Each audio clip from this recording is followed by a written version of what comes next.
Rajshahi board 2025 প্রিপোজিশনের যে প্যাসেজটা ছিল সেই প্যাসেজটা আমরা সলভ করব। দেখো, তুমি যদি প্রিপোজিশনে ভালো করতে চাও তাহলে তোমাকে দুইটা জিনিস খুব ভালোভাবে জানতে হবে।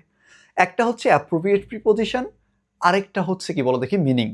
যে যত বেশি সুন্দর করে মিনিং করতে পারবে তার জন্য প্রিপোজিশনের প্যাসেজটা তত বেশি সোজা। সেই জায়গা থেকে আমি বলবো যে ভাইয়া কিভাবে প্যাসেজটা সলভ করছে একটু মন দিয়ে দেখো। এখানে কি বলা আছে? বলা আছে যে it is known dash all. এটা সবাই জানে বা এটা সবার কাছেই একটা জানা বিষয় বা এটা সবার কাছেই একটা কি পরিচিত বিষয়।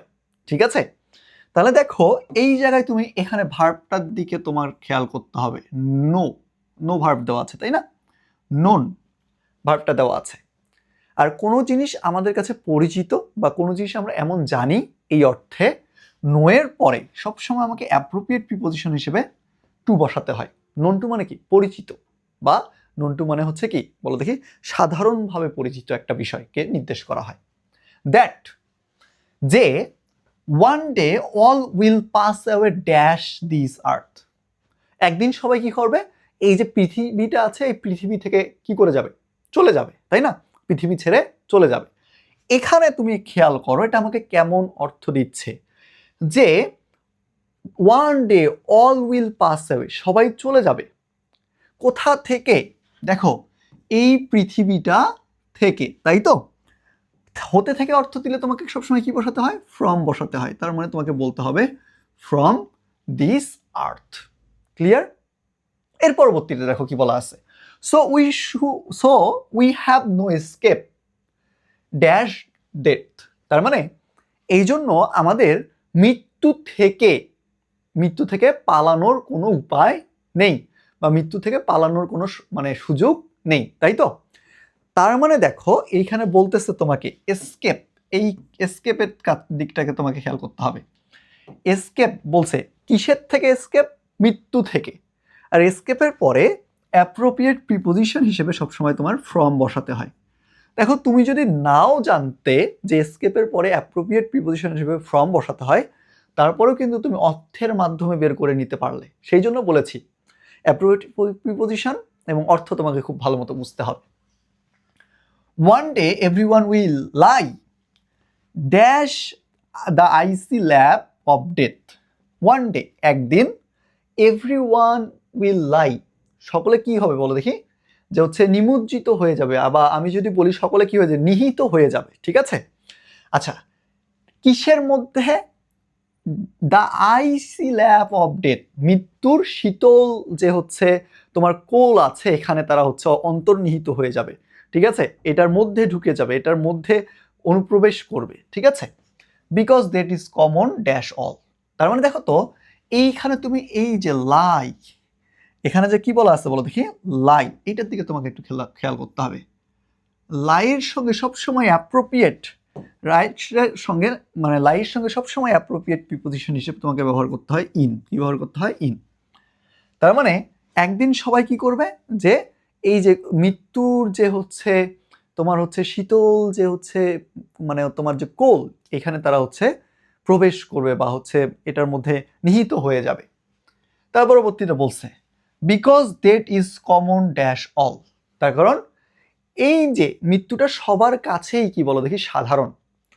এই যে সবার কাছেই সাধারণ এমন অর্থে কমনের সময়, কমনের সাথে সব সময় তোমাকে টু বসাতে হয়। কি বসাতে হয়? টু বসাতে হয়।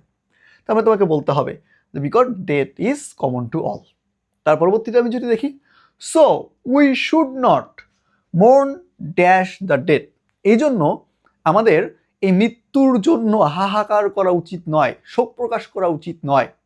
যেহেতু সবার জীবনেই আসবে তাহলে শোক প্রকাশ করে লাভ কি? এই যে দেখো আমি কেমনভাবে অর্থ করেছি, যে মৃত্যুর জন্য আমার হাহাকার করা উচিত নয়। জন্য অর্থে ফর বসাতে হয়। আবার মর্ন এমন একটা মানে ওয়ার্ড যার সঙ্গে সবসময় অ্যাপ্রোপ্রিয়েট প্রিপোজিশন হিসেবে তোমাকে ফরই বসাতে হবে। তাহলে তোমাকে বলতে হবে যে মর্ন ফর কি হবে বলো দেখি? The death.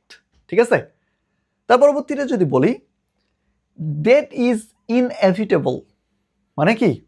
মানে মৃত্যুটা হচ্ছে কি মানে আমি যদি বলি যে মৃত্যুটা হচ্ছে এড়িয়ে চলা যাবে না এমন। ঠিক আছে, এর পরবর্তীতে অপ্রতিরোধ্য আমি যদি বলি, তারপরে বলছে বাট দোজ হু ডাই, কিন্তু যারা মৃত্যুবরণ করে ড্যাশ দ্য কান্ট্রি, দেশের জন্য, কিন্তু যারা দেশের জন্য মৃত্যুবরণ করে, এই যে যখন দেশের জন্য মৃত্যুবরণ করার কথা আসে তখন এই যে ডাই, এই ডাইয়ের সঙ্গে অ্যাপ্রোপ্রিয়েট প্রিপোজিশন হিসেবে তোমাকে সবসময় ফর ব্যবহার করতে হয়। আর যদি তুমি এই কথা নাও জানতে, তাও তুমি অর্থ করেই কিন্তু বের করতে পারতেছো দেশের জন্য, ঠিক আছে। যারা মৃত্যুবরণ করে আর ইমমর্টাল, তারা কি বলো দেখি, অমর। Their memory does not sing dash oblivion, তাদের যে স্মৃতিটা এটা বিস্মৃতিতে নিমজ্জিত হয়ে যায় না। দেখো তো, কোনো কিছুতে নিমজ্জিত হওয়া মানে কি, গতিশীল অবস্থায় সেটার ভিতরে মানে ডুবে যাওয়া, তাই না? তার মানে গতিশীল অবস্থায় যখন কোনো কিছুর ভিতরে প্রবেশ করে তখন আমরা ইনটু ব্যবহার করি। আবার এই যে সিঙ্ক, এই সিঙ্কের সঙ্গে অ্যাপ্রোপ্রিয়েট প্রিপোজিশন হিসেবে সবসময় তোমাকে ইনটু ব্যবহার করতে হয়, ইনটু ব্যবহার করতে হয়। তার মানে তুমি বলবা সিঙ্ক ইনটু অবলিভিয়ন, ঠিক আছে। তার পরবর্তীতে দেখো কি বলা আছে, there is no medicine that can save a man dash death. তার মানে এই পৃথিবীতে এমন কোনো ওষুধ নাই যেটা কি করতে পারে, একজন মানুষকে মৃত্যু থেকে বাঁচাতে পারে। তাহলে হতে থেকে অর্থ আসতেছে কিসের থেকে, মৃত্যু থেকে, যেটার থেকে, তার সামনে তোমাকে কি বসাতে হবে, ফ্রম বসাতে হবে। তার মানে তোমাকে বলতে হবে ফ্রম ডেথ। ক্লিয়ার? তার পরবর্তীতে there we should, therefore, সুতরাং কি হবে বলো দেখি, we should always be ready dash death. আমাদের সবসময় কি করা উচিত, মৃত্যুর জন্য অপেক্ষা করা উচিত। এই রেডিটা হচ্ছে এমন একটা ওয়ার্ড যার সঙ্গে তোমাকে সবসময় অ্যাপ্রোপ্রিয়েট প্রিপোজিশন হিসেবে ফর বসাতে হয়। যদি তুমি এটা নাও জানো, তারপরেও দেখো আমি কিভাবে অর্থ করেছি, আমি বলেছি শুড বি রেডি, কিসের মানে কি থাকা উচিত, প্রস্তুত থাকা উচিত, ড্যাশ ডেথ, মৃত্যুর জন্য। এই যে জন্ম অর্থে তোমাকে ফর বসাতে হচ্ছে। তাহলে দেখো যে তুমি যদি শুধুমাত্র একটু অ্যাপ্রোপ্রিয়েট প্রিপোজিশনগুলোকে মনে রাখতে পারো এবং পাশাপাশি মানে ধরে ধরে যদি একটু অর্থ করতে পারো, তাহলে কিন্তু অ্যাপ্রোপ্রিয়েট প্রিপোজিশনে তুমি মানে অ্যাপ্রোপ্রিয়েট প্রিপোজিশন বলছি কেন, এই যে প্রিপোজিশনের যে প্যাসেজটা আছে এই প্যাসেজটাতে তুমি ফুল মার্কস পাবে। তো আজকের এই ক্লাসটি এই পর্যন্তই, দেখা হচ্ছে নতুন কোনো একটা ক্লাসে। ততদিন পর্যন্ত তোমরা সবাই ভালো থাকো, সুস্থ থাকো। আসসালামু আলাইকুম সবাইকে।